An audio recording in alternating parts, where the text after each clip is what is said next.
The content of this channel is for mature audiences. Parental discretion is advised.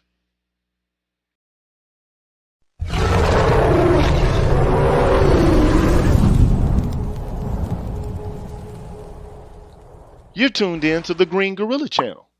Please make sure to like the video, subscribe to the channel, and hit the bell notification button. And please, feel free to share the video. Thank you.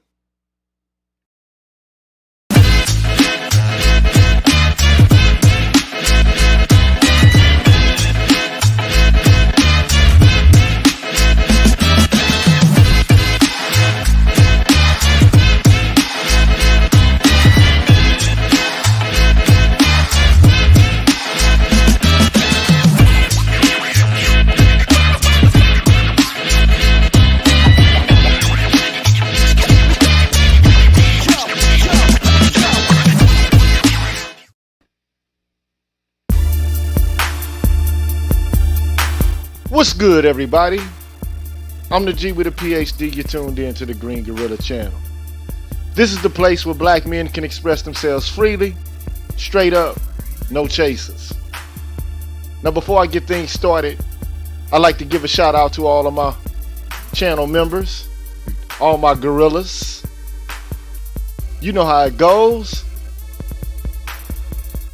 I'd like to give a shout out to I Am Black Man, John Reads Too Much, Hayetrix, Leroy Honeycutt, True King 337, B Hillfire, Force Windu, Michael Caviness, Ermin Nomad, Raphael Brown, Bernolas, Kyle J. Sura, I'm Just Jules, The Book of Ronin, Ab Media 83, Damon Harris, Brian McMurray, Ethan Hines, Mr. Lumeth, TD Hip Hop Media, Drew Main, Shop Talk Live, Ryan Jackson, The Face, Mr. Heat, David the Man, Afro Analyst, NEU, Ronan Martin, Black Quizzard 80OS, Camp Low, Issa Abdul Sahir, Sir Anthony, Deshaun Nolly, MLR, Charles Rogers, Black Dog, Brother Love, Infamous Chillin', Universal 178, Black Sword 404, Rashid Barnes, Aaron Smith, DH, See Truth the Revelator, Gold Professor, The Nameless Protagonist, Black Pill Ned Stark, Arthur Unknown, Odd Collard, Dr. T. Hassan Johnson, Brian Williams, Kalan Jakala, Sherrod Martin, Ricky Dawson, Cedric Bowman, True 7360, BK Born Shaheed, James Washington, Hostile Adept, Seven Coast Dojo, W. Pure One, Roguish the Billmonger, I Care, Lady Miss Thing Green, BGS Ibmore, and Marvin Battle Jr. Thank you so much for being members of the Green Gorilla channel. I appreciate all of your help and your support, and for helping to get the channel to the point where it is now. Hopefully we can continue to push and things will get even greater and become even better. So what I'd like to do now is share with you all who are new, who haven't been here before, the way in which you too can become a member of the Green Gorilla channel.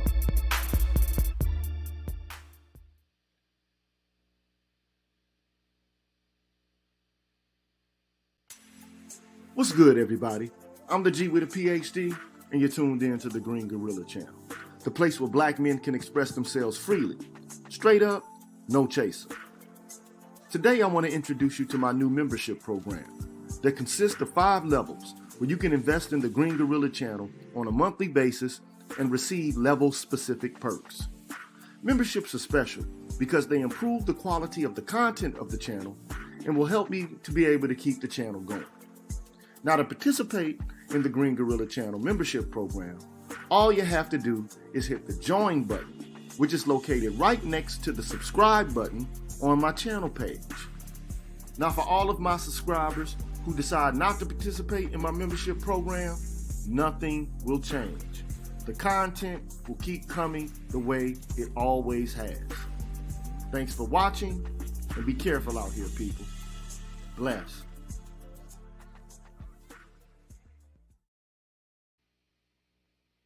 So, tonight is not a night where I'm going to yell and where I'm going to rant and rave, but it's a night where I'm going to share with you what I think philosophically so that you can understand where I'm coming from socially and politically, ethically, ontologically, metaphysically, epistemologically. That's what I'm trying to give you some insight into. And I've always said that you really can't understand me or where I'm coming from if you don't understand my overall or my overarching concepts about the way reality is constructed and about how we can come to understand the reality in which we live. A lot of people have ideals, faith-based traditions, a whole set of practices and habits that they abide by without really thinking, stopping, reflecting, to ponder, to try to gain some insight as to what we're actually living through and why we're undergoing the things that we are and how to actually improve them. It's cool to hear me rant and rave and to fuss and cuss, but every now and then I have to dial it back a bit and to give you some insight into what I actually think. Now, this is part 2, and I told you I was going to do this. I was going to give you some understanding about what I think and how I came to my position on what it is that I think is the nature of reality. So this is a Morpheus moment. Morpheus musings. To see if we can pull back and see what's behind the veil, so we can interpret things as they are. So if this is not your cup of tea, if you want me to rant and rave about women, and if you want to hear me talk about relationships or how to situate your personal life, that's not what's about to occur here. Not right now. So this is some really terse and, it's cerebral. So if that's not what you're into, I understand. I'm not looking to hold a bunch of viewers tonight. Even if I keep 10 people with me, I would be happy. So the last time I was in conversation with you about my thoughts related to metaphysics, related to epistemology, related to ethics, I left off by making a distinction between rationalism and reductionism. I'm neither a rationalist or a reductionist. More than anything else, I would consider myself to be a compatibilist, a synthesist, but I don't want to get into all of the intricacies of that. But what I do want to do is I want to say that if you're going to study morality, you're also going to have to study human nature. Because if you come up with moral prescriptions without having a thoroughgoing understanding of human nature, you're going to be spinning your wheels like a truck in mud, and you're going to remain in the same place. So therefore, what I'm saying is that a morals based on the study of human nature instead of a disregard for it is going to find the facts of man are continuous with that of the rest of nature. And it would have to ally a morals will. It's going to ally ethics with physics and biology. And also, it's going to have to postulate or put forth the notion that nature and activities of one person, one, or coterminous, interrelated, interconnected, with those of other human beings. So not only do you have to study physics and biology, you also have to study history. You have to study sociology. You have to study law and economics. These are things that are necessary. Thank you so much, Damien. I'll see you out there, my brother. So I explained to you how perplexing it is for people who consider themselves to be rationalists. And to some degree, many of us who are having conversations in this space are rationalists, or they think in terms of the idea that who we are is essentially rational, especially men. Men like to perceive themselves particularly as more rational than women, whom they consider to be more emotional. I want to have a discussion about that, but not in the context of that particular conversation. If we will discuss it, it will be ancillary. It'll be something that's an appendage to the conversation that we're having. But what I did was I tried to give you some insight into the way that rationalism emerged as a paramount philosophical principle that guides Western culture and society. Where did it come from? Well, quite frankly, people argue that Rene Descartes, Galileo, Leibniz, those are philosophers. You may have heard of Rene Descartes. I think, therefore I am. Ergo cogito sum. I know you know who Galileo is, because he's one of the persons who argued that the earth is not the center of the universe. So he dispelled the notion that the geocentric model of the universe is an accurate one. Actually, we live in a heliocentric universe. And also, Gottfried Wilhelm Leibniz also is considered to be a rationalist. But I don't want to get into his philosophy because I don't think that you're too familiar with him. But you have to understand the era of enlightenment.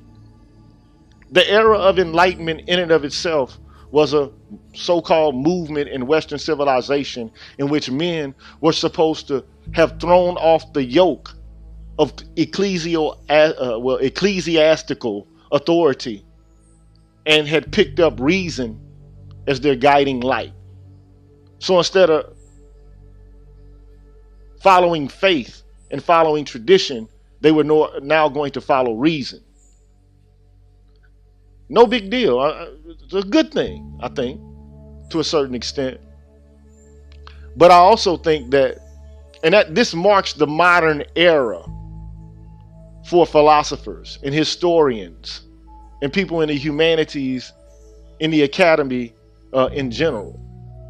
So I'm just kind of recapping where I left off so you can have some sort of footing and mooring, so I just don't delve off into this conversation and then you won't be able to pick up on it at all. So what's funny to me is that today you have people who are still following the methodology of people from modernity, when the people from modernity themselves were not dedicated to the methodology in the same way that we are today. And that's what I find perplexing, because again, these people didn't just study one thing. They didn't have one discipline and specialize in one area. They studied a consortium of things. They were true philosophers. For example, Descartes was not only a philosopher, but he was also a mathematician. Anytime you use the Cartesian plane, or you plot a course on a graph using X and Y coordinates, you're relying upon the work of Rene Descartes. Again, he did work on optics, the eye, to discover its inner workings. So he wasn't just a rationalist in the way we might think, but he was also someone who was willing to push natural philosophy or naturalism to its ultimate conclusions. And so what I want to do is say, why are we still stuck in this mode of thinking about how rational we are and how we need to be more rational, when the facts of the matter are, from psychology, all the way from developmental psychology, environmental psychology, environmental biology, neuroscience, it explains that we're not just rational. That's part of who we are, but it's not the sum of who we are. So anyway,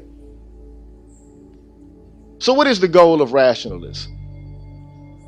Well, what they wanted to do was they wanted to explain morality, ethics, and politics in a way that would eliminate all ambiguity and uncertainty in favor of timeless truth.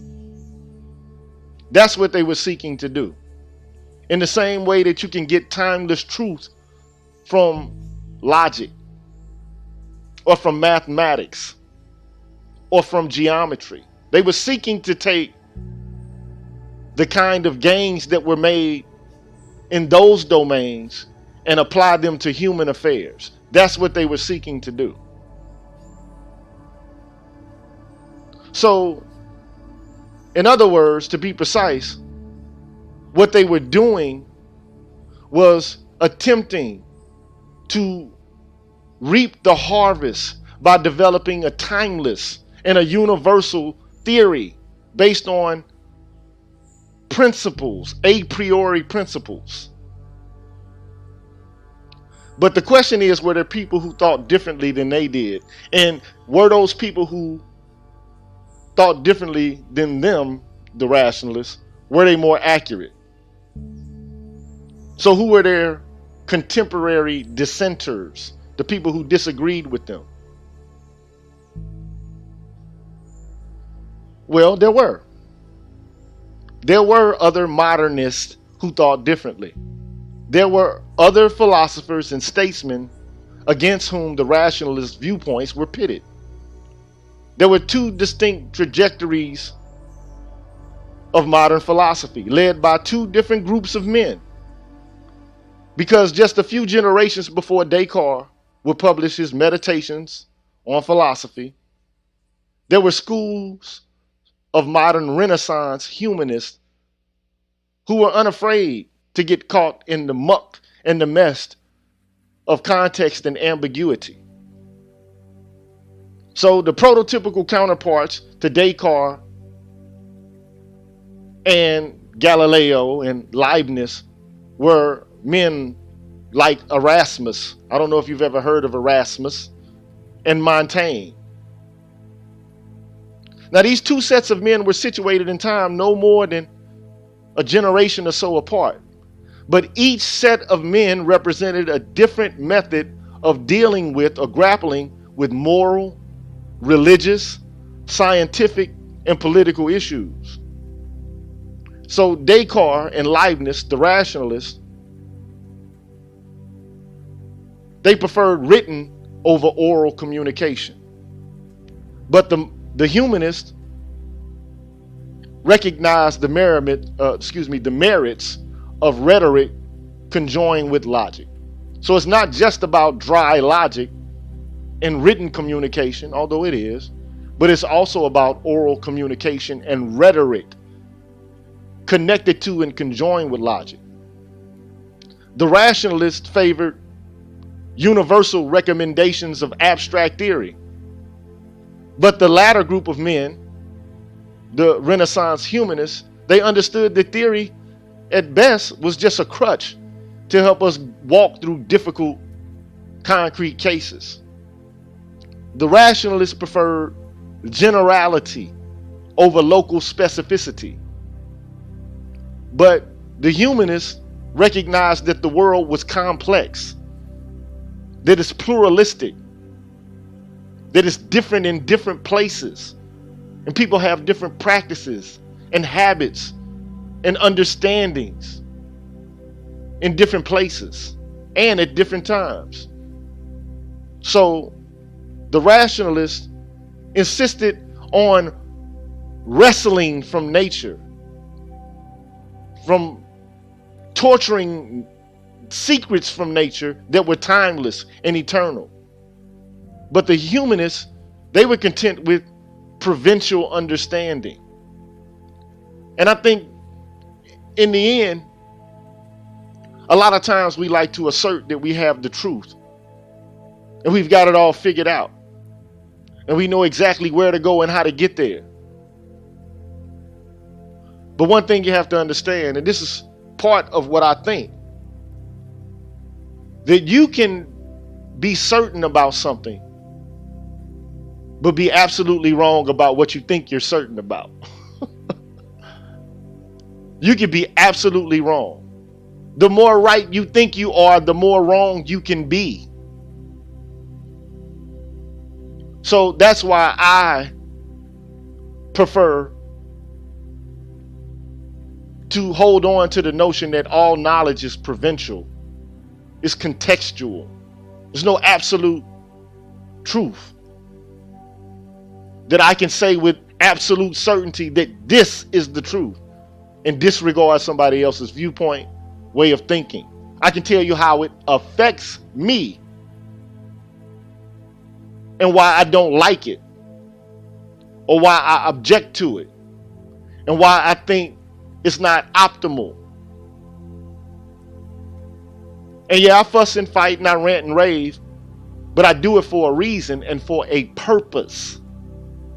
But I don't want to get too far off the beaten path because I have a path set out.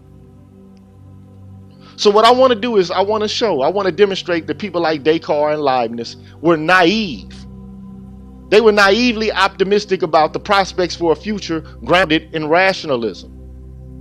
I would think that the Renaissance humanists actually held the more reasonable position. But Descartes and thinkers like him, they're heralded, held up as, pioneers in Europe. And to this day, they're lionized by historians for their impartial and objective approach towards dealing with philosophical problems, political problems, social problems.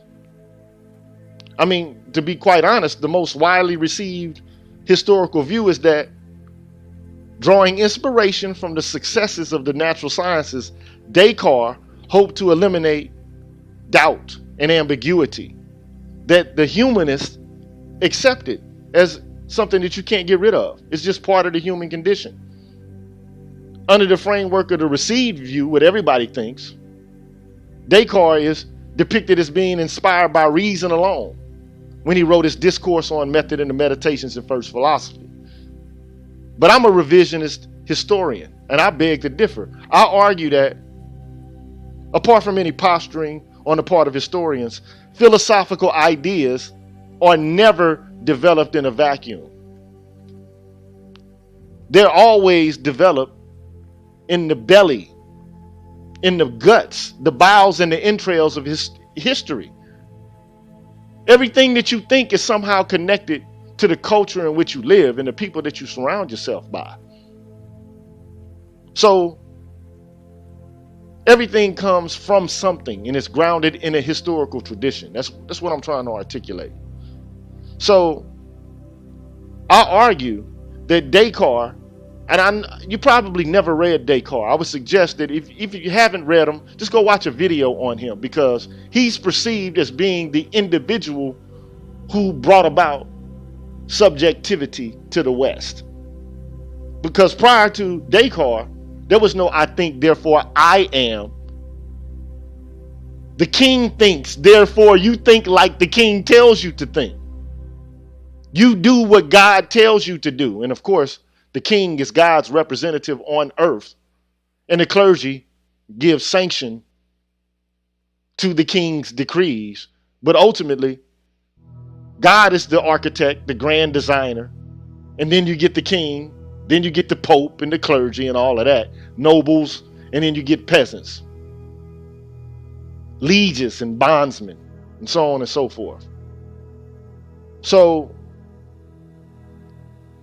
what I want to argue is that Descartes' quest for certainty actually may have been linked, among other things, to the religious antagonisms rampant in Europe during the time of the 30 Years' War.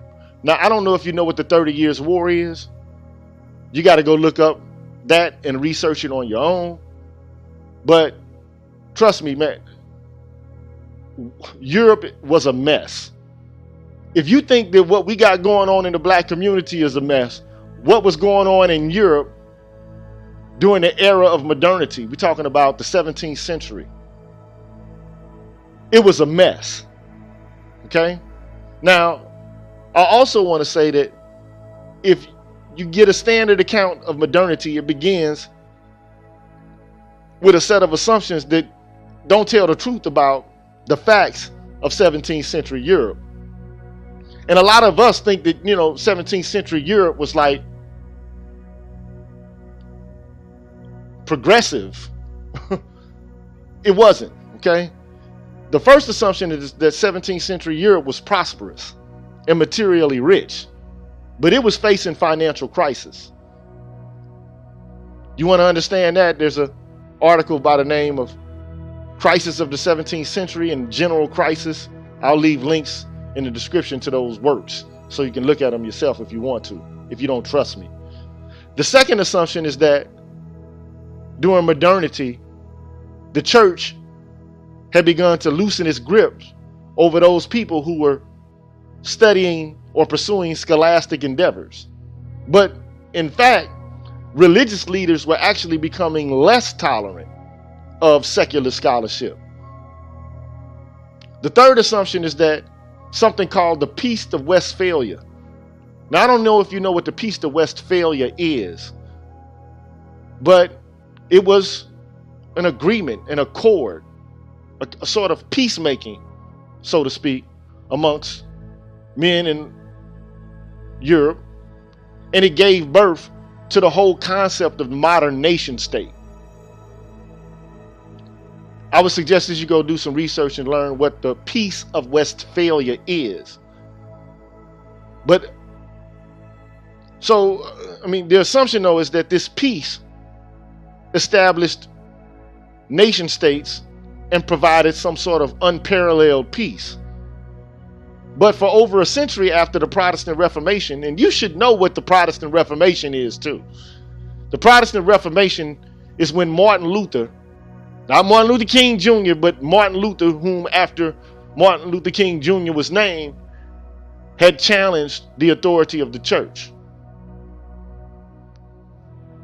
the Catholic Church. So for over a century after the Protestant Reformation, European nation states, they continued to quarrel. They continued to fight and bicker with one another. And the final assumption about modernity is that modern thought began with Galileo's science, Descartes' epistemology, and Thomas Hobbes. Thomas Hobbes is a great philosopher to know about because he's a philosopher, a social and political philosopher who developed or helped to develop the idea of a state of nature and the social contract tradition in Western culture and society. That's something you ought to know. But anyway, so this is the assumption that you get Galileo's science, you get Descartes' epistemology, and then you get Hobbes' politics.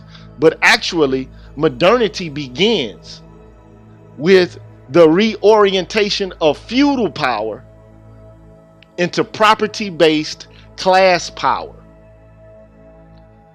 The way we live in the world now, we just assume that things have always been the way that they are. That's just not the case. It's not the case at all. So the way there was no concept of property the way that we think of it now. There were fiefs, and there was a feudal system, and the king is the one who was the steward of the land. The king owned everything, and the church too. They kind of controlled it together, but the average person walking the earth owned no land. They got to work land, but they never owned land. But modernity basically ushers in the institution of property related to land, real estate. And so you see that shift there, right?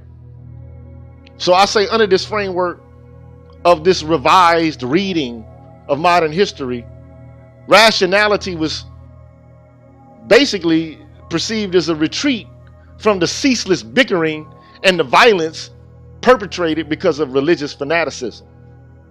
And part of the allure of rationalism is its ability to restore certainty about something, and its ability to restore civility amongst people, or particularly men, who previously held nothing in common but intolerance for each other's religious positions.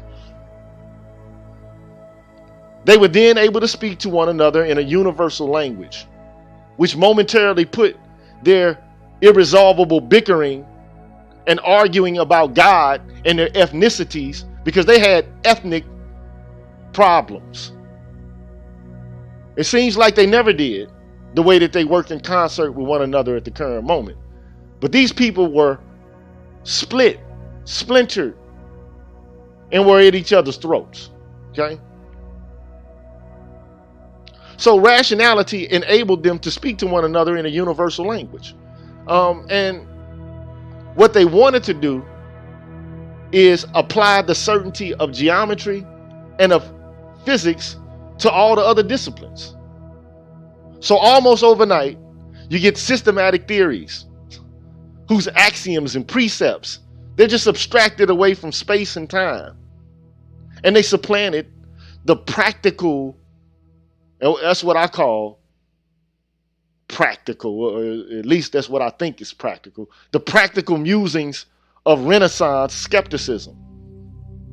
So you get Newtonian science. And the divine order that it illustrated for rationalists was perceived as a way to establish hierarchical order in Europe after the 30 Years' War. Again, I can't go into it. So you got Louis XIV in France. And he came to be regarded as something called the Sun King. Right? And all the laws of Newtonian physics were supposed to have justified his autocratic rule, because, of course, the sun is the center of the heliocentric model. And Louis XIV was considered to be the sun. Right? And this new rational philosophy was used to reestablish interactive ties that had been broken amongst European men because of the decline of feudalism and because of religious intolerance. So under this received view, the new rationalist philosophy had its roots in the same quest for certainty. That's what men are in a quest for. They want to be certain about something. They want to be sure about something. And natural philosophy seems to give it to us. Now, as far as I'm concerned, natural philosophy today would be characterized as science. I mean, we know a lot about science. Science has produced boons. It's given us gifts. Has it not? We got microwaves, Wi-Fi. We got cable. We have airplanes. It's created gains for humanity. We know how to, we know how electricity works. We know how to operate on hearts. We know how to perform blood transfusions. All of these boons are brought about by science. But the question is whether we can apply the principles of science to human interaction. Is that possible? And is it something that we should be in a quest to perform and to achieve? Now, so, under the received view, the common way of thinking about it, so this rationalist philosophy has its roots in the quest for certainty in the same way as the natural sciences. But in my view, the revised view, I say that it gets its cue from social unrest and religious intolerance. But whatever you think, whatever the case may be, rationalism has emphasis on logic and a priori reasoning. And there's nothing wrong with logic. I love logic. Modus ponens, modus tollendo tonens, disjunctive syllogism, hypothetical syllogism, constructive dilemma, De Morgan's theorem. I used to love logic. It's the only thing that I could study and watch TV at the same time, because it's like math. But I don't want to get too far deep off into that. I'm moving too far away from the beaten path again. But what I say is, logic is great, but it doesn't replace empirical observation.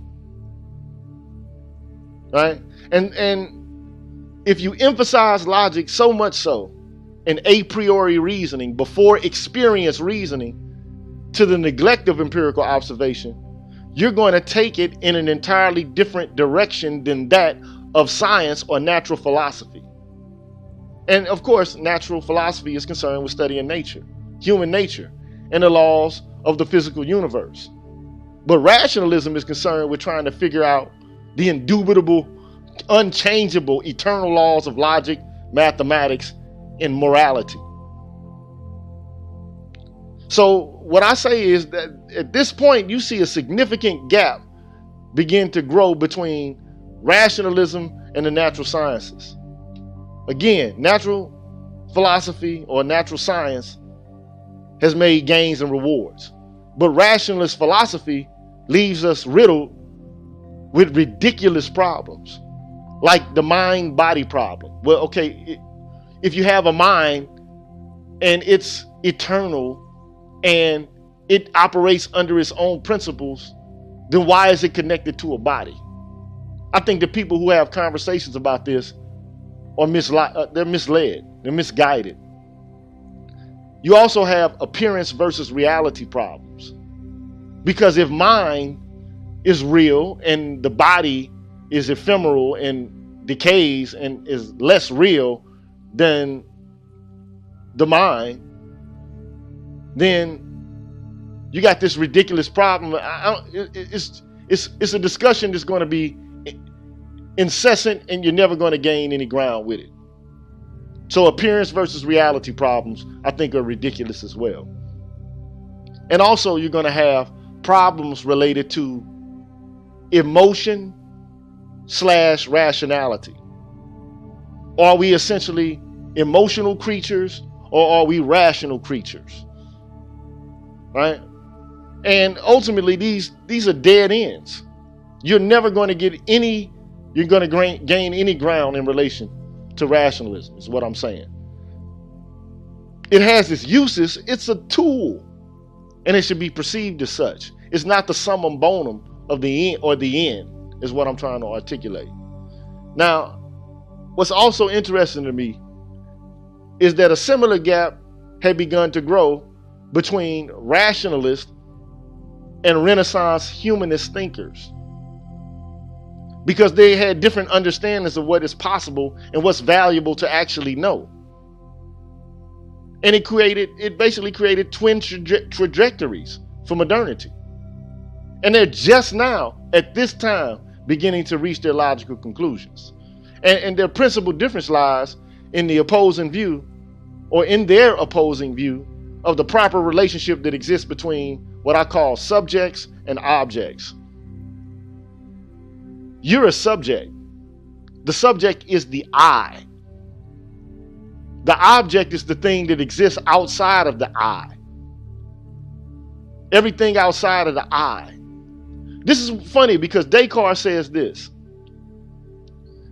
And this is how Descartes relates to the Matrix, the movie, right? Because Descartes says, I can doubt that the world that I live in is actually real. It could be some evil genius tricking me into thinking that the things that I am experiencing are actually real. I can't be sure that this world actually exists. I have to doubt it. I can't be certain of it. But the one thing that he said he could actually be certain of, beyond a shadow of a doubt, is that he thinks. One thing he can't doubt is that he is thinking all the while he's doubting everything that he's thinking about. So this creates this way of viewing the world that had never existed before in Western culture. But I mean, we're immersed in it. We are some of the most solipsistic, egoistic, selfish, narcissistic people on the planet. The West. And even though we aren't able to share in all of the boons associated with Western culture and society in the way that we would like, we still are Western to the core in our thinking. There's no escaping that. We live in a Western culture and society. Now we know certain things and aspects about it that other people and from other races don't know, because how we've been treated in the experience of slavery, colonialism, and Jim Crow, and so on and so forth. I mean, you know, the Native Americans know some things we don't know. I mean, many of them were, you know, decimated. The population's gone. Like, where do you see a preservation of their culture? It's been eradicated just like ours. But I digress. So what I'm saying is, the difference between these two ways of thinking lies in their different viewpoints about the proper relationship that exists between subjects, the I, and the object, the thing that exists outside of the I, and whether or not a reliable view of the world can be obtained through experience, phenomenological experience, through your tasting, your touching, your smelling, your vision.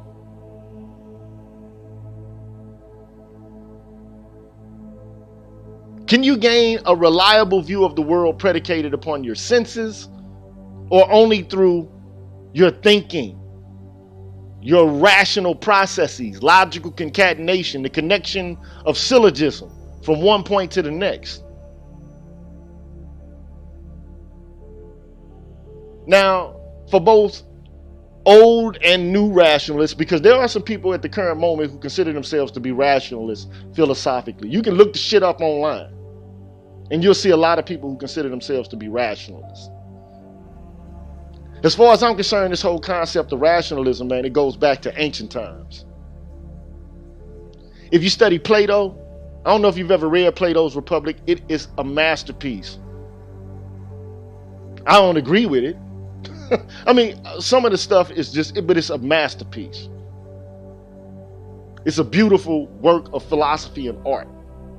And I'm not saying that there weren't any other in the ancient world. There were. And some argue that Platonic philosophy actually is connected to and tied to Kemetic philosophy. And there's certain books or Platonic dialogues that he wrote explained and were archives of some of the constitutions of Egyptian provinces or Kemetic provinces. That's something you need to look into. But I'm digressing again. But this idea that mind is the thing that is the paramount principle of the universe, that goes back to ancient times. You even see it in Christianity. The idea that there's the spirit and then you have the body. And that the spirit, or some call it nous, some call it mind, the Germans call it Geist, but that it's more real than the body, the material world. The material world is dirty, it's nasty. And that what's supreme and sublime is the spirit and the rational. So there's this tension, right? Can you understand the world through your senses or only through your mind, through logical concatenation? Now, for both old and new rationalists, the laws of mechanics and physics, they're only to apply to the inferior world of natural phenomena. So physics is not something that we need to be wasting our time on. Even Plato thought this. I can go to the dialogues and give you the specifics on where he says, when you start talking about causes, and when you start talking about science too, you're talking about things that cause other things. Like, what is the origin? What makes things the way that they are? So you're really drawn into this conversation about what causes another thing. At least that's how people think about it, right? So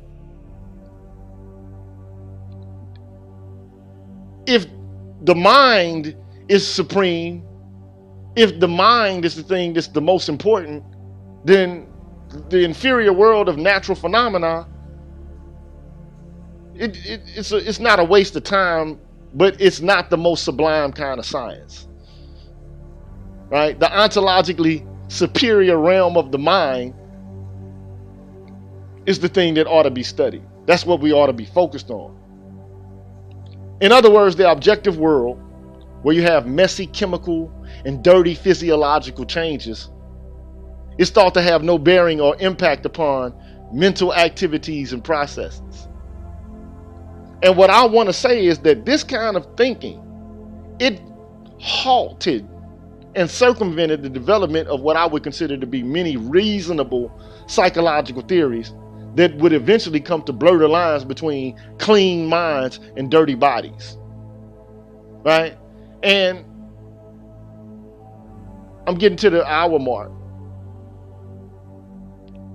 And what I don't want to do is make this too long, because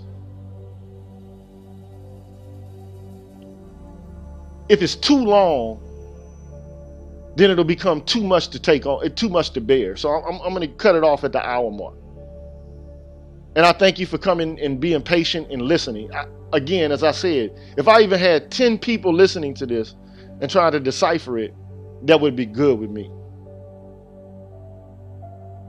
So, but this blurring, the blurring of the lines between clean minds and dirty bodies, it was happening at the turn of the 20th century.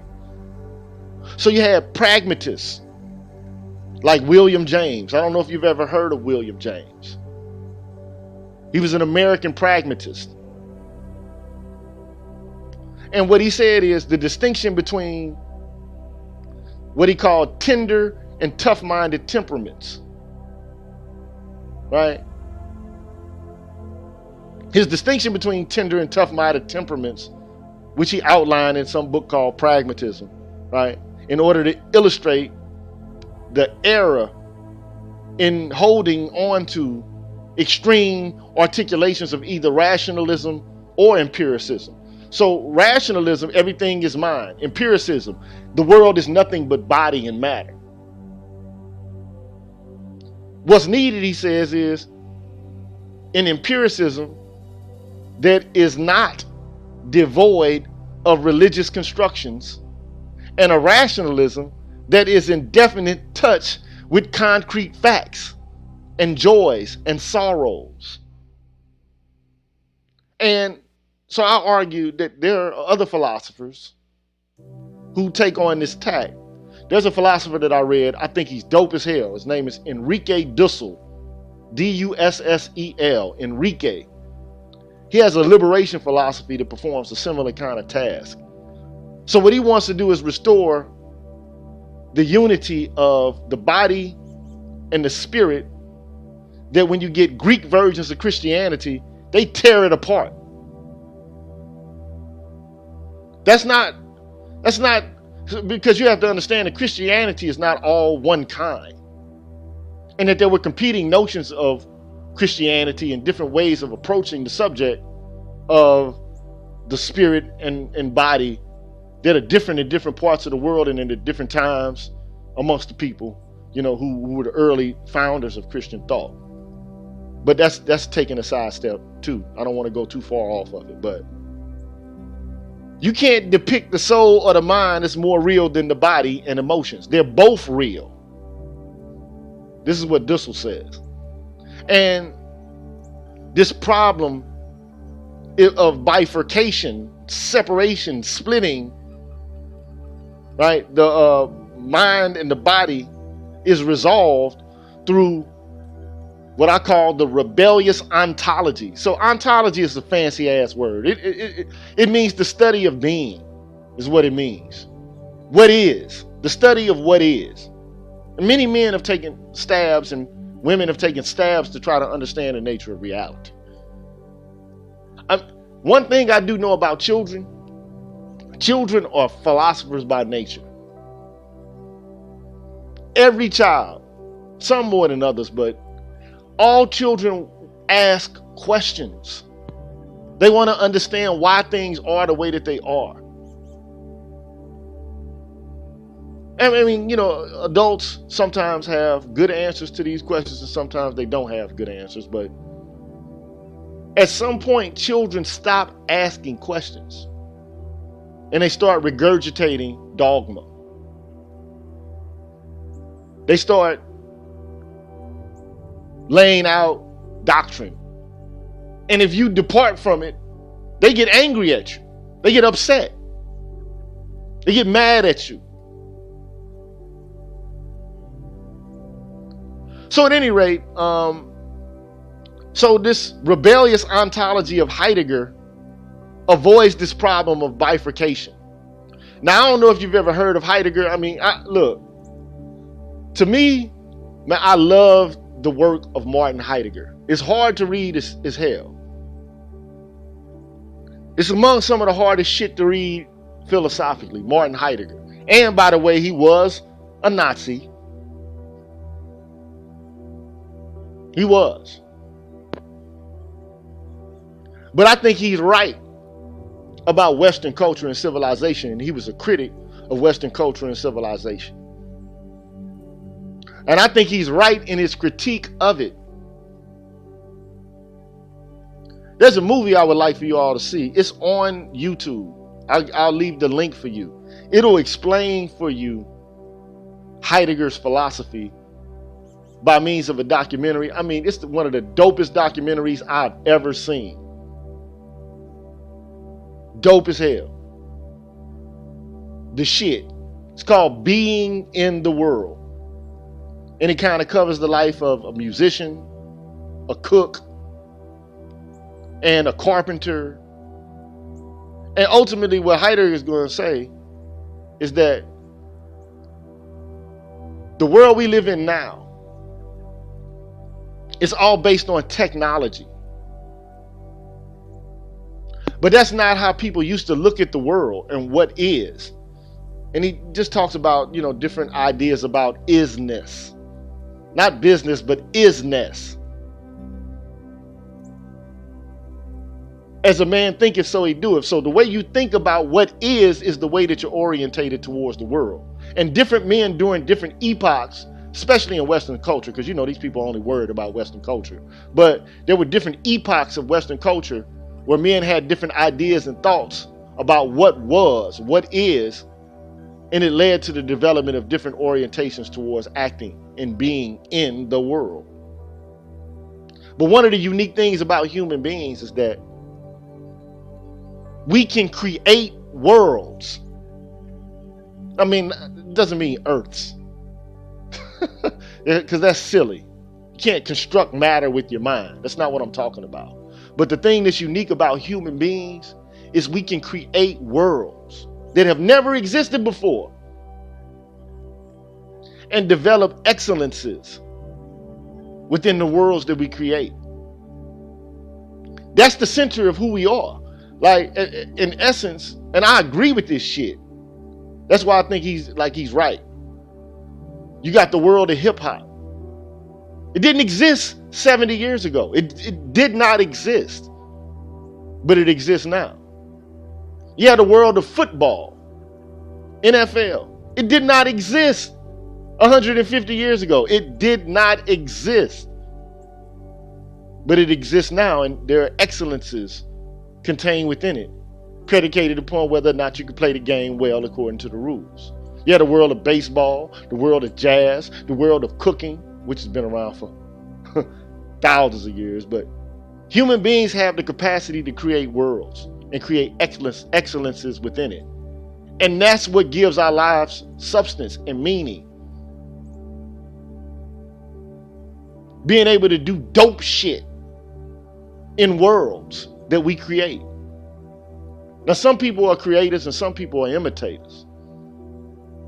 Some people are the genuine article, and then some people are biters. But you're not satisfied with being a biter. Nobody is. Nobody's happy with being an imitator, because that's not your truth. Your truth can only come from you, not from somebody else. But anyway, I'm getting too far off the point. So this problem of bifurcation is resolved through the ontology of Heidegger and the ethical theory of a philosopher by the name of Emmanuel Levinas. Now, I don't know if you ever heard of Emmanuel Levinas. I mean, many of you will probably disagree with what he says. But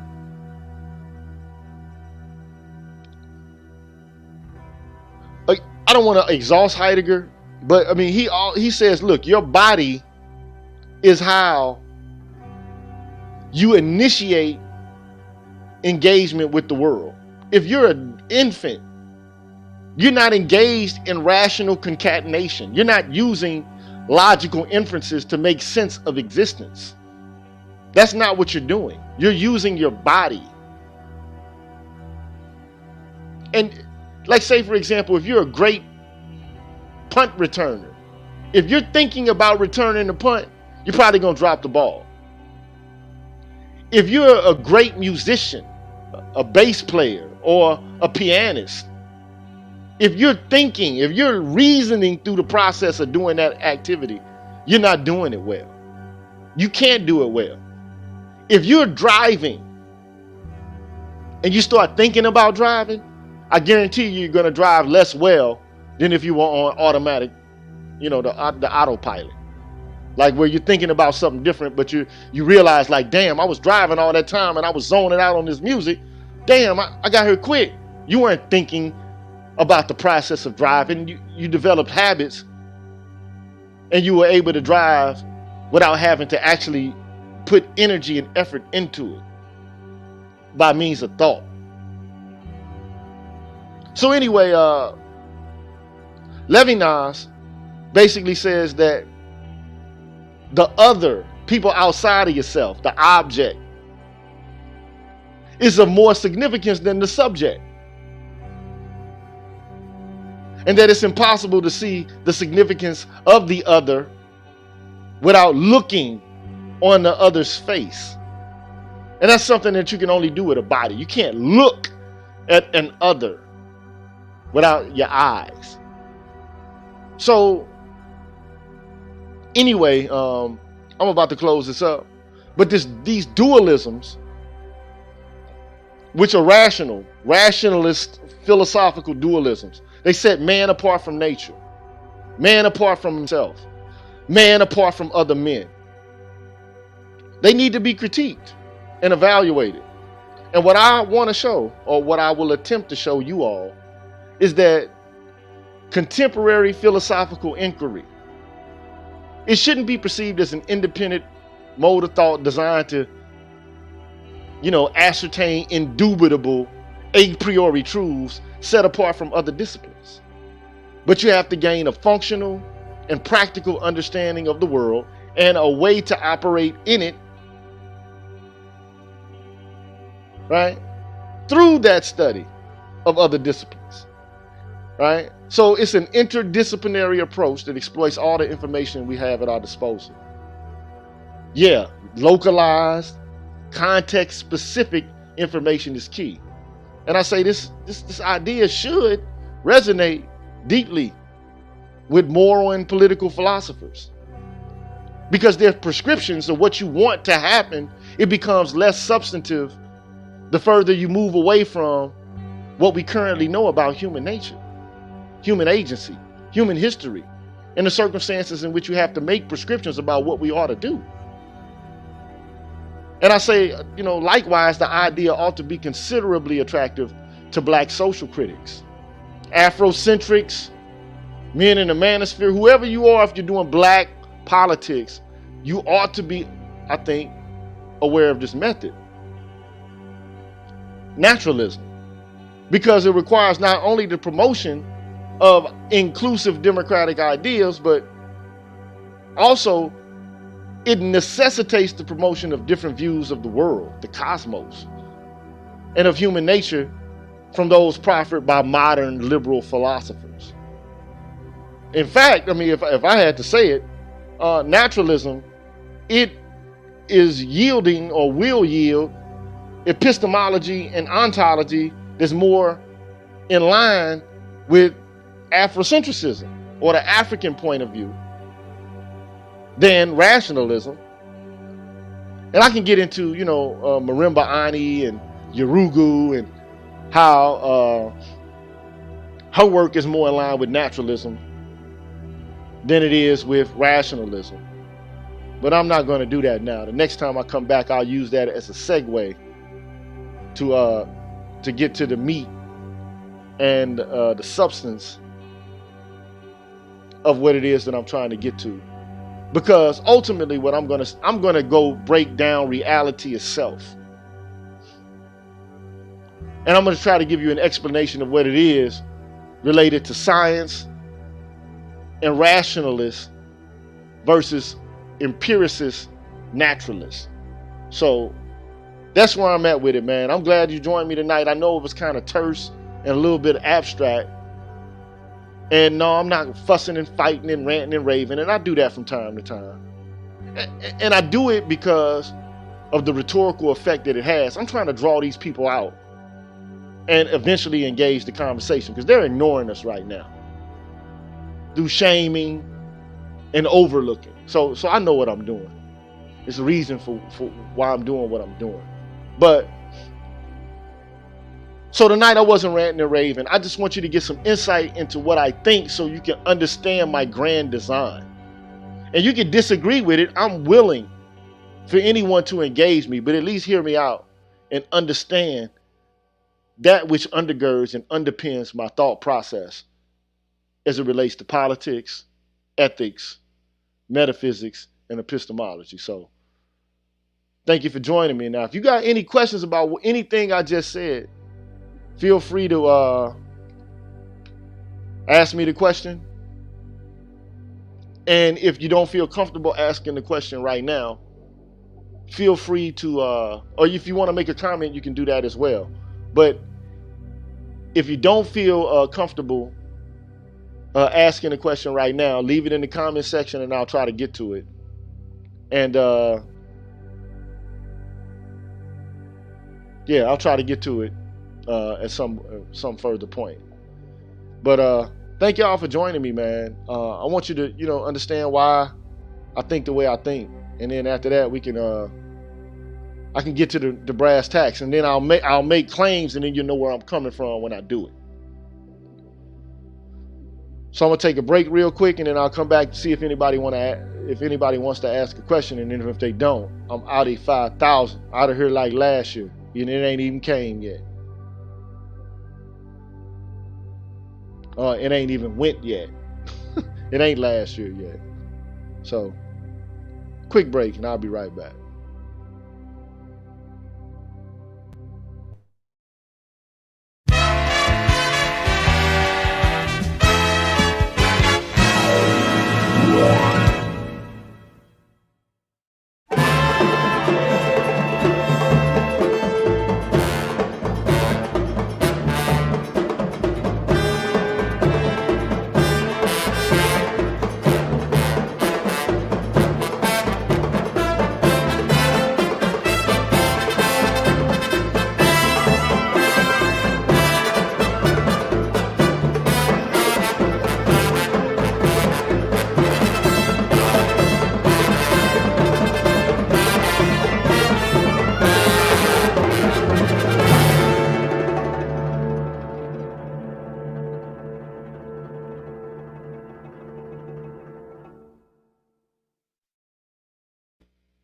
Yeah, so I'm the G with a PhD, man. This is the Green Gorilla Channel. It's a place where black men can express themselves freely, straight up and no chasers. And so I just wanted to take a little mental break for myself. But the next time we come back, and I see nobody really wants to ask the question, but the next time we come back, I want to have a discussion about uh, remembering the dismembered. And look, this is why I think the Asarian mystery system is so dope. Although I don't really talk about it very often, and I do have somebody who's just come in. I think it's so dope because on an allegorical level, they were already thinking about how to reconnect that which is split into seemingly thousands of different pieces. Because when you look at if you look at the environment in which you live, all you see is difference. And then you think about yourself. But the Alsarian mystery system, the way it was taught to me and the way I understand it, it's about putting the pieces of Alsar back together. It's remembering the dismembered, putting that which looks disintegrated back together. And it's not really actually putting it back together because it's already together. You just can't see it.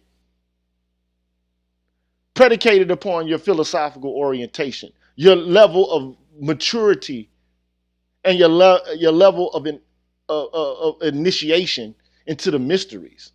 So the first thing that Alset begins to do when Alsar is cut into 13 pieces, she begins to look. First, she's sorrow. She's in sorrow, and she cries that her husband is cut into pieces, 13 pieces. And she goes to, and of course, Set is the one who kills Alsar by, bribing him and putting him in a coffin.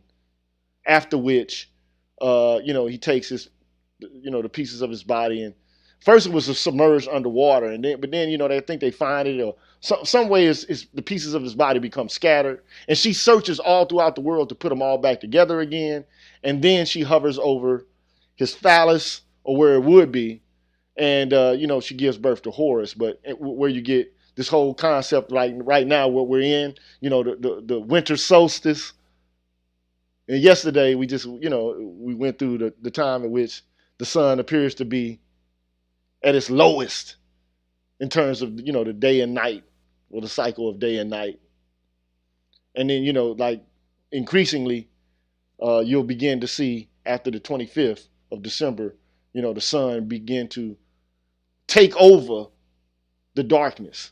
But yeah, so anyway, man, the story is dope in that the putting back together the pieces of Alsar's body, it's not literal, it's figurative in your orientation to understand your own nature. And your own nature is supposed to be that of being in harmony and in connection with the entirety of the universe, and to not have emotional responses that are in control of you, but you control them. That energy is something that you're supposed to constrain and to guide at your will.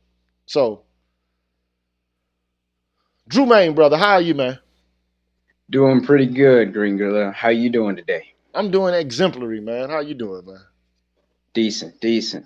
So this is my first time using StreamYard. I want to make sure you can hear me clearly. I can hear you absolutely 100% exactly clear. All right. So I was doing a little bit of work while trying to piece together that bomb you just dropped. And I just wanted to once again clear this up. So are you saying that we can't as beings we can't present ourselves in this reality that we're in. We can't move as like rational, logical beings.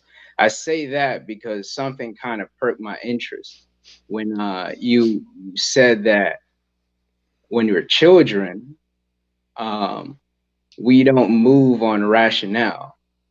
Instead, we just move through life using our bodies. And as soon as we put thought into it, that's when everything messes up. But from my understanding, we kind of use our bodies in a rational way. Because as a child, you start wiggling that little leg, and then you say, okay, this leg can move around in space, and then you Yes. put it on the ground, and then you put some weight on it, then you're like, this can support my weight, how much of my weight? And then you kind of, as a child, you piece those things together until you kind of create your own sense of rationale, so to speak. And then you go through life building on those different pieces. So, can we actually, you're saying that we can't separate the mind and the body? Or are you saying that they're both one and the same? So what I'm saying is this: your mind is embodied. There's no mind that exists outside of body Right. or outside of the context of the vessel that you think you inhabit. You are your mind. Your body and your mind are coextensive with one another. But like I don't want to get too deep off into that, but a lot of people like to think that there's a separate mind and a separate body, and that like how are these two different entities, like, or substances? Philosophers will probably say that they're substances, right? Mm. And that they're not alike in any way.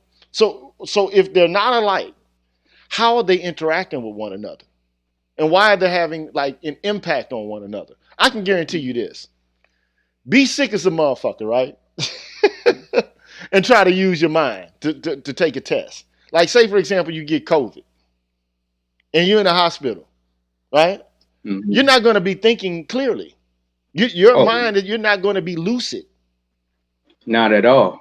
So if it's the case that your mind is not interconnected with your body, why is it that when your body is in a state of dis-ease, your mind is not operating optimally, or what we consider to be the mind, right? And so look, so this is, so here's what I'm trying to articulate with this, right? Thinking is part of who we are. But it's part of who we are. It's not the sum total of who we are. Do you get what I'm saying? Being rational is an aspect of being within us. Ah, it's not the total being, it's just a piece of it. It's it's a part of us.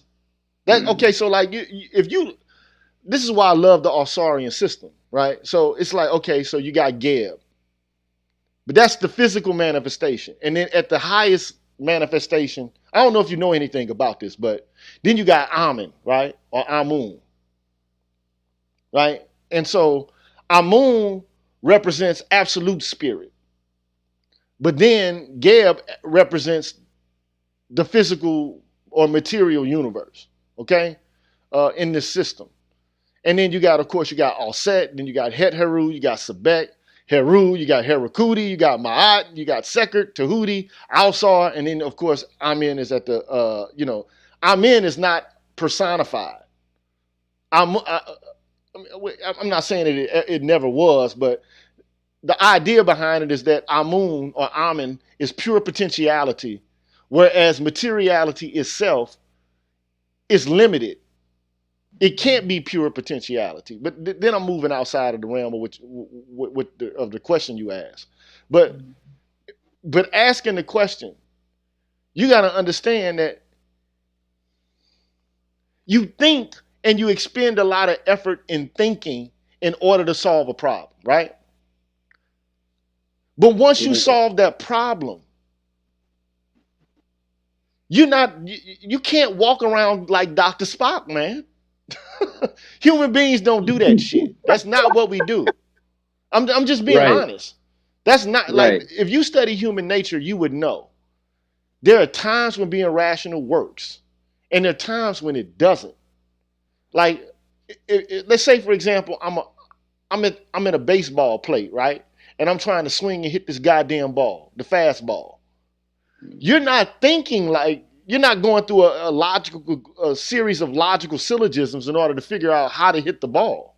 No, you just do it. You're in touch with your body and your senses, and you connect the bat with the ball. And not Right. everybody can do it. I mean, of course, it's a skill, but it's not a skill in which you're employing your rational faculties to do it. Now, I'm not knocking rationality. I happen to enjoy it. I'm a philosopher, for crying out loud. I love thinking, and I love the reasoning process. I enjoy it. Okay, it's one of the great pleasures in my life, being able to do it. However, we can't stay stuck there. I mean, what human? Let me let the cat out of the bag. You want me to let the cat out of the bag? Please, please, let me learn. So, I think more than anything else, human beings are emotional reciprocators. We're not rational calculators. There are some things that we do that requires us to go through processes of thought, and we need that. We should never discard that. However, like say for example, somebody who's a great carpenter or a great art. See, artists know this more than anybody else, right? The greatest artists are not going through logical processes in order to perform exemplary actions. They're just not doing that. They lose themselves, man. Do you get what I'm saying? I do. And if you lose yourself, you are not caught in a process of thinking your way through something. But here's the odd thing about it. Even thinking, the art of thinking, the practice of thinking itself is something that people are able to do well, predicated upon whether or not they practice doing it.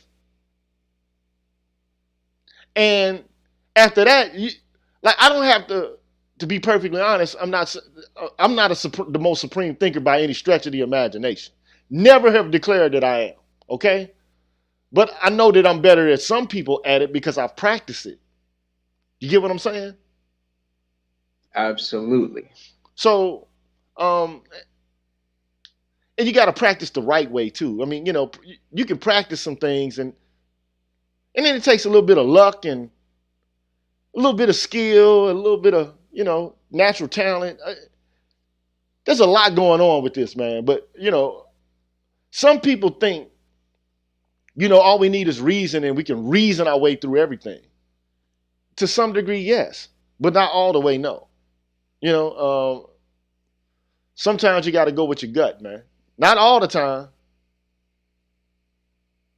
And I'm like I said, man, I'm just a mortal, man. I'm working my way through this like everyone else. But I want people to understand what my thought process is so they can understand where I'm going with my politics. You see what I'm saying? Because I often make political proclamations and I kind of say things and people probably don't get where I'm coming from when I say them. And so if I give you some insight into what I think, because personally, and I'm letting some more cat out of the bag, but like liberalism is a way of thinking that has a historical tradition.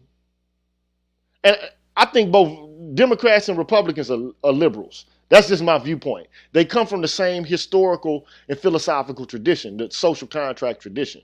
Like they're both, to me, they're both wings of the same bird.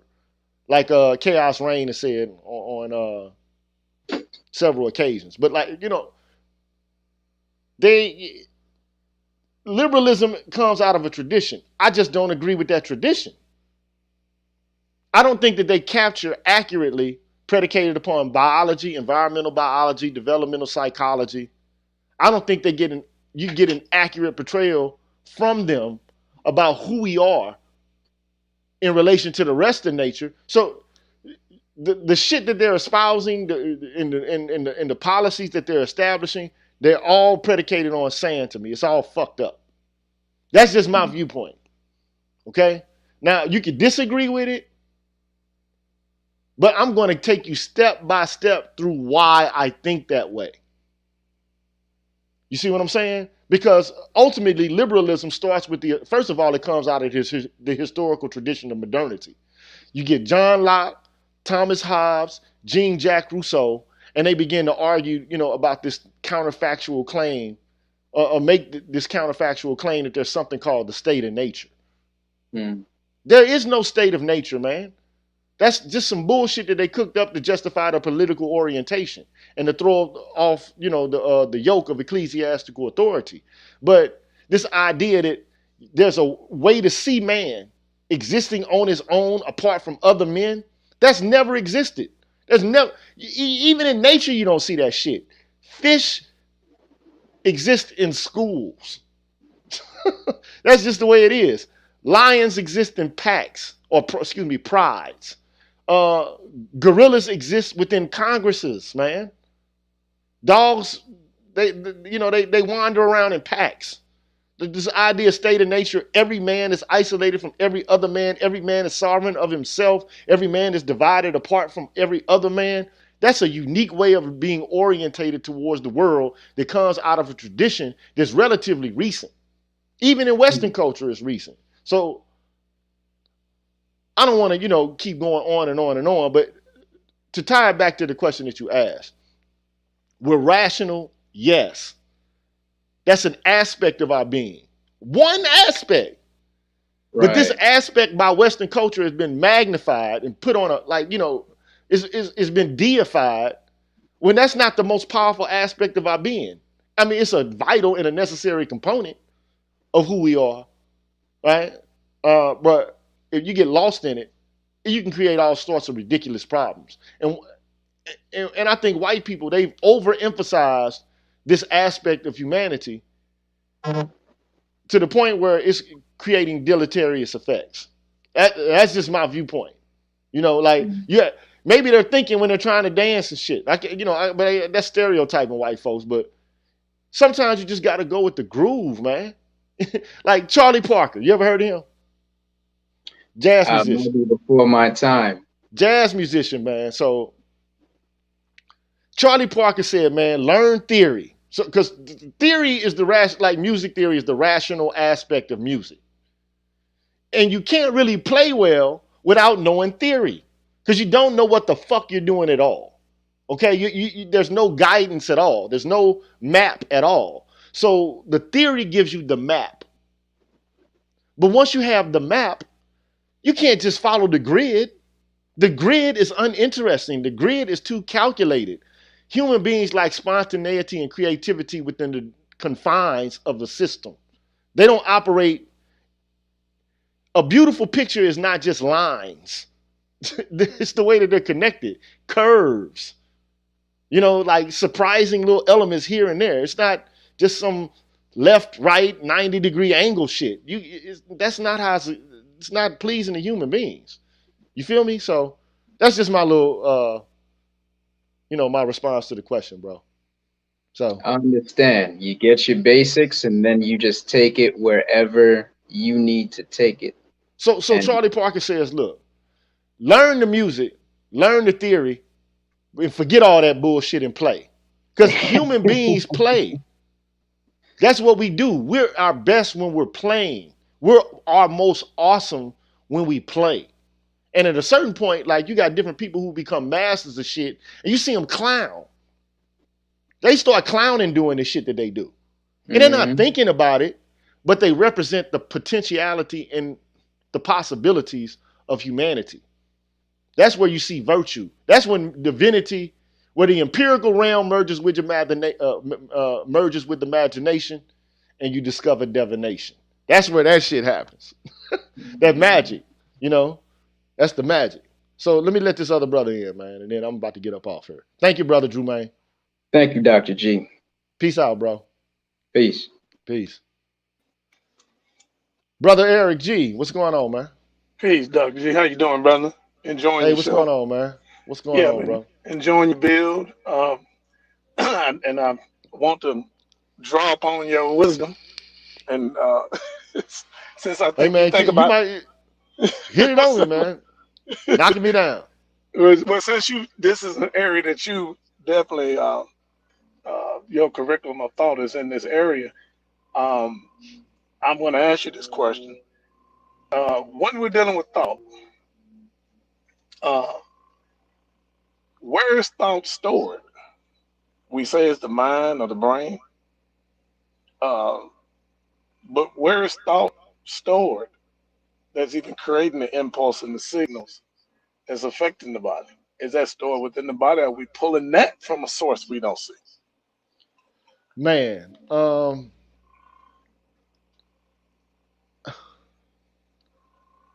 I would say this: like the brain creates synapses, man. You get what I'm saying? Like I do. I the do. brain creates synapses, and they're branches. Like your brain is like a tree, like with various neurons, uh, and the neurons, they form these branches, uh, and of course, there are different parts of your brain too. So I mean, you got the cerebral cortex. You got the base of the brain, and you got like the reptilian part of your brain, and then you got the mammalian brain, and then you got the cerebral cortex. I mean, the frontal lobe. You know what I'm saying? So, Yes. uh, the basic and the most rote, impressions that your brain gives you are related to the reptilian part of your brain. I mean, but the ancients understood this shit. Even like the Egyptians understood this, man.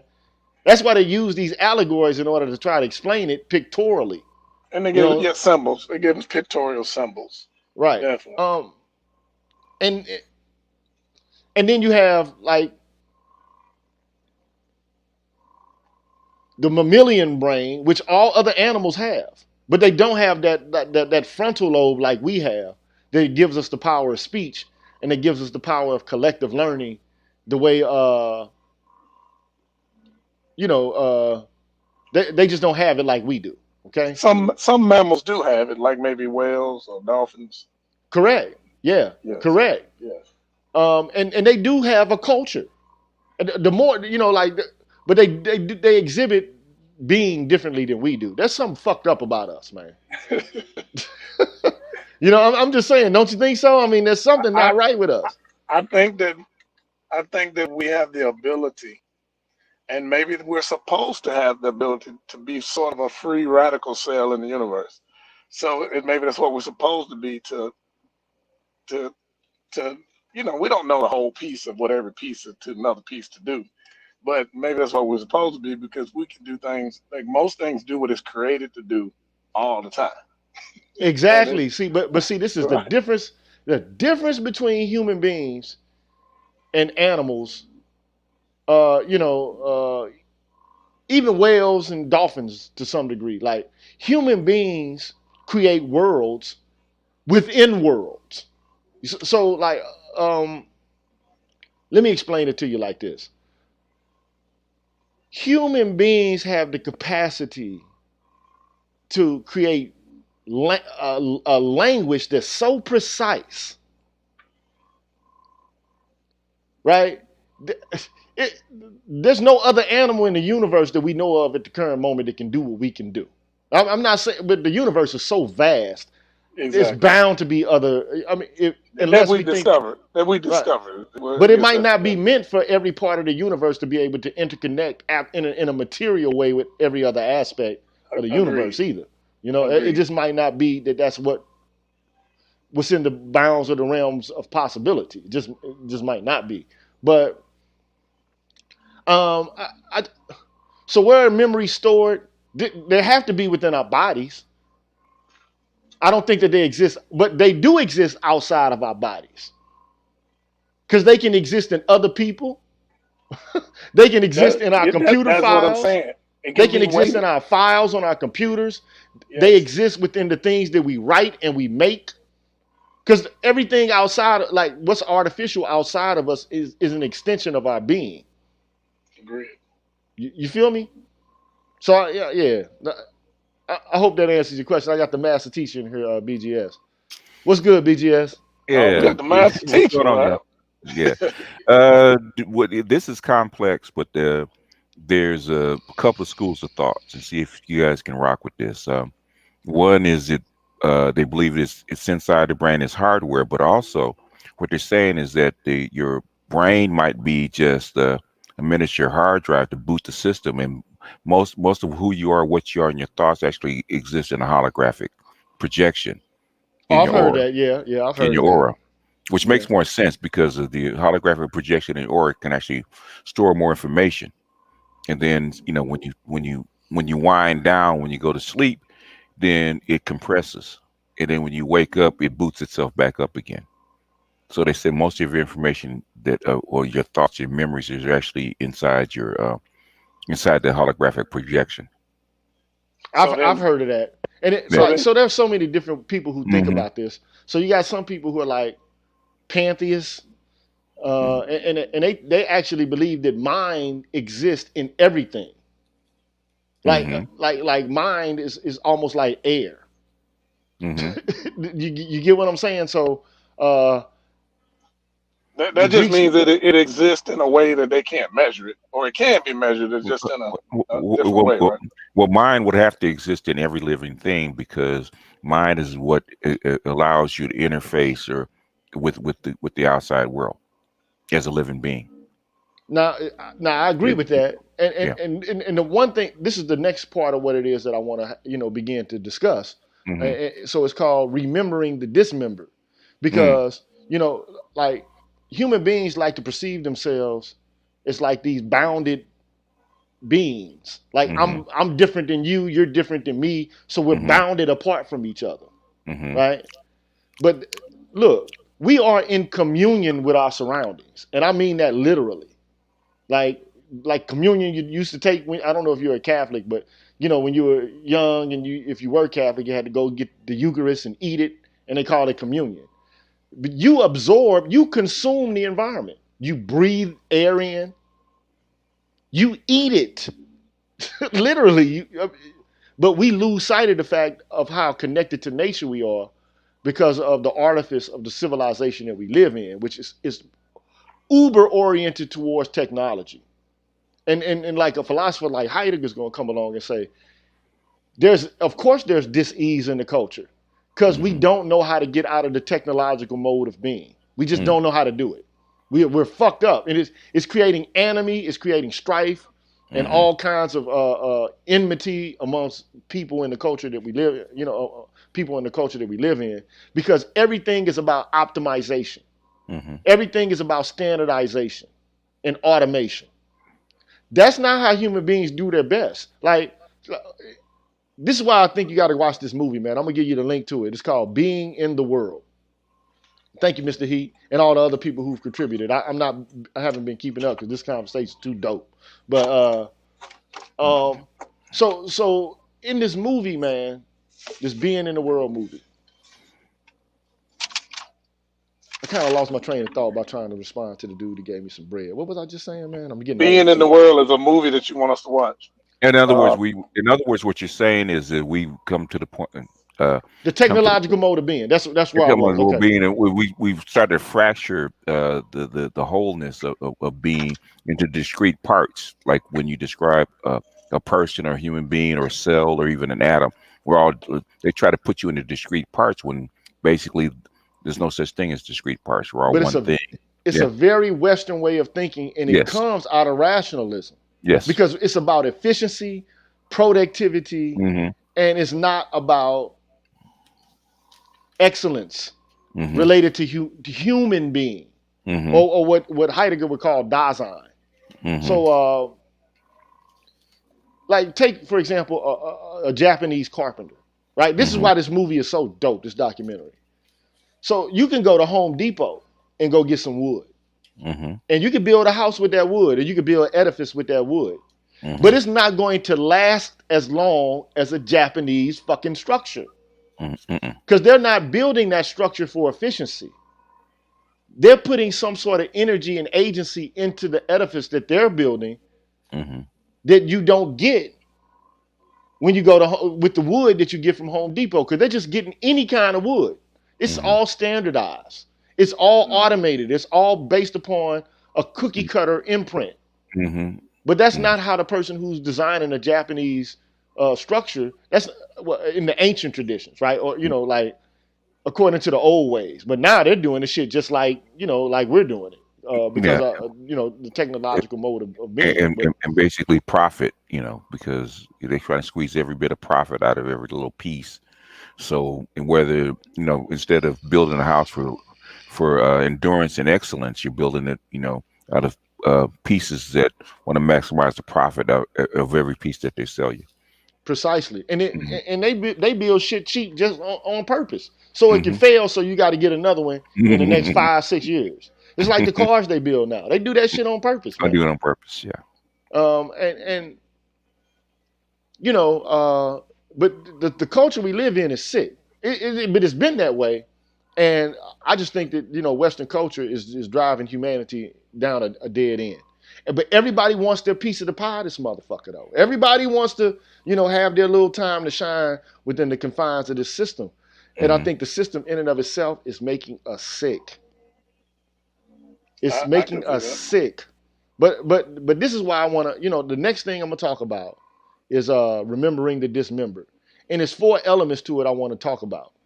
Hmm. And I'll get to it the next time I do talk about it. I gotta give people this stuff in like Yeah, in chunks. pieces. I gotta give it to them in chunks.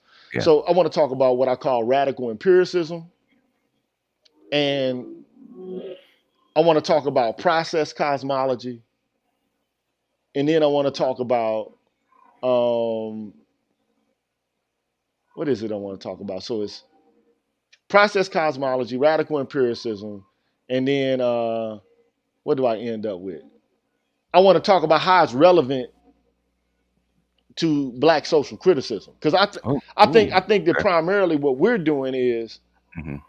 we're adopting a Western understanding of being where they're already fucked up in the way that they approach reality. Hmm. But a lot of them know that they're fucked up in the way that they approach reality. Like this is not sustainable. Yeah, The it's a definite. trajectory we're on is not sustainable. They know this. Yeah, they do. But This is, but it's the profits is the opium of the West. Yeah. but it's the opium of everywhere. Like everybody has adopted this way of viewing the world. Like I Mm-hmm. mean, like Africans have adopted it, the Japanese have adopted it, the Chinese have adopted it.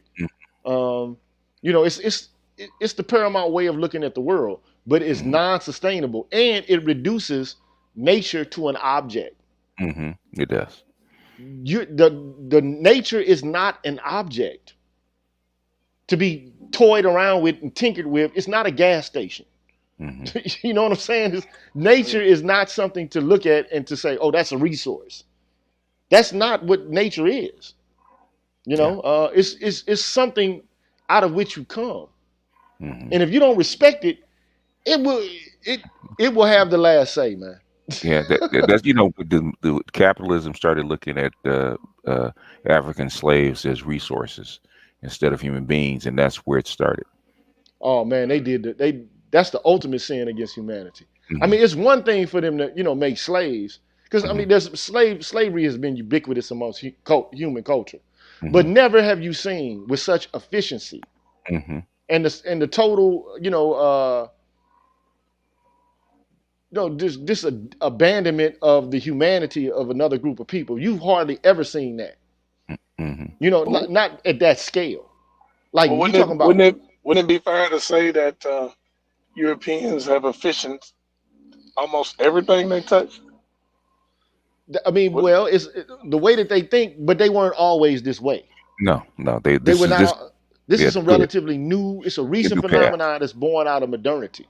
Mm-hmm. We It keep was. on if we go the route that modernity is taking us, we will. This is what the Matrix is Yeah. about machines, Mm-hmm. efficiency, Mm-hmm. technology. This, I Mm-hmm. mean, but it's done abstractly, in order to make the point, through a scientific, a science fiction movie, but ultimately it's like, look, technology is not our salvation, man. What's inside of us is the salvation. Our humanity is the salvation. Our excellences within ourselves is the salvation. Not how much shit we can acquire, not how many inventions we can create, not how efficiently we're able to perform or to act in the world or arrange things in the world, but it comes from us what we care about. And right now we care too much about proficiency, productivity, and systems. Systems analysts and what they do for a living is the perfect example of the technological mode of being. Systems analysts, or organizational psychologists and shit like that. The kind of work they do. But You the know, question I'm really asking is, would we even be here where we're at now without the way they think? Would not the things that we see existing in our universe right now be this way? well, look, this is what I say. Human beings are inventive. They're creative, and there's nothing wrong with technology at all. Like technology is awesome, but it's like, put it this way: drinking is good as a motherfucker if you drink like a couple of drinks and then you set the motherfucker down, right? It's Rational. awesome, right? But if Right. you drink 2 or 3 fucking pints of that shit and you do so in a short period of time, it's the worst thing in the world. Then it becomes poison. Like every now and then, McDonald's is cool, but if you eat that shit all day, every day, it's gonna have an impact. So the problem is not technology itself, but it's the fixation on it. It's like somebody who's a sex addict. Sex is great, but damn, I mean, you got to do more shit than fuck, though. You know what I'm saying? You got to do something else other than that. You catch my drift? Agreed.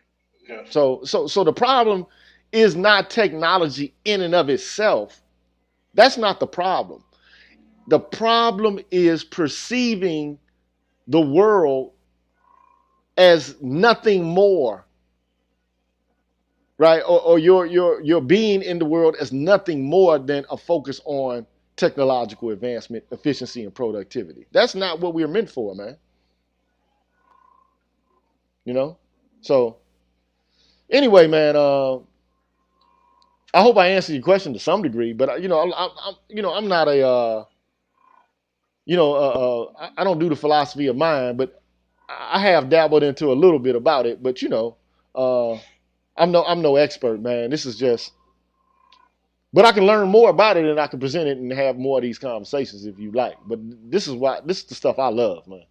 I Yeah, don't like yelling and it arguing with just motherfuckers. yeah, it just intrigued me, and I'm always open to it, and I could say that my uh, ability to expand in life a little more came when I started looking at the body as something that more that I possess more than it possesses me. You know what I'm saying? Right, And right, it was a better for me personally. right, Um, it gave me more authority over life and freedom and less fear in life thinking that way. You know what I'm saying? right. Than the other way. And exactly, use your rationality. Don't let it use you. But I mean, like, ever since ancient times, well, ancient Greece, these people, man, they separated the soul into 3 parts.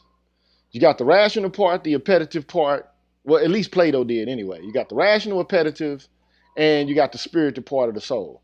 The ancient Commetans, they cut the soul up into how many pieces? Uh, one, two, at least 10 of them. So I mean, you got different aspects of the soul. But even the Greeks, though, prior to Plato, they had more of a view like, say for example, the Cometics, than they did as they began to move towards Platonism, because I mean they had a pantheon of gods. And look, people think that these people actually, now some people are just so simple minded that they're just going to believe that there are these gods somewhere like Zeus and shit, and that Right. like that's assuming that ancient people were dumb, okay, and that they couldn't create allegories like we do, okay. Now some of the baser, the uninitiated people might believe in the gods in that way, but I can guarantee you that the most wise and the most intelligent people among them understood that, look, the gods are manifestations of aspects of being. That's all they're meant to elicit in the mind. They're not there to have people worship them like the way somebody worships Jesus. That's besides the point. These are aspects of being personified allegorically so that you can understand aspects. And these things exist outside of you. Like, we like to think that we are in control of like shit like love, wrath, like that's why Cupid has a bow, man, and an arrow, because it strikes you from outside of you. You see what I'm saying? So like, there's different aspects, man, of studying the gods that I think like understanding being that we lost because we don't have a pantheon of gods anymore. All we got is like monotheism. So, but anyway, man, interesting conversation, bro. Yeah, I definitely appreciate it. Thank you, man. So, look, fellas, man, it's 2 hours in. I didn't expect to spend this long, but it was a pleasure to spend this time. And again, I want to thank everybody who contributed. And somebody gave me a cash app. I want to shout out to him too. Thank you. Let me make sure I got the name right. I'm going through my phone now. Sorry about that, man. Let me see. Bonsi and Kube. Thank you, Mr. Heat. Thank you also as well, man. Thank you. So I'll holler at y'all tomorrow, man. I'm gonna get back with y'all tomorrow and do it all over again, man. And it'll be early and it'll be more short-lived. But anyway, so I'll talk to y'all later, man. Y'all be good and stay peaceful, man. One. Yeah.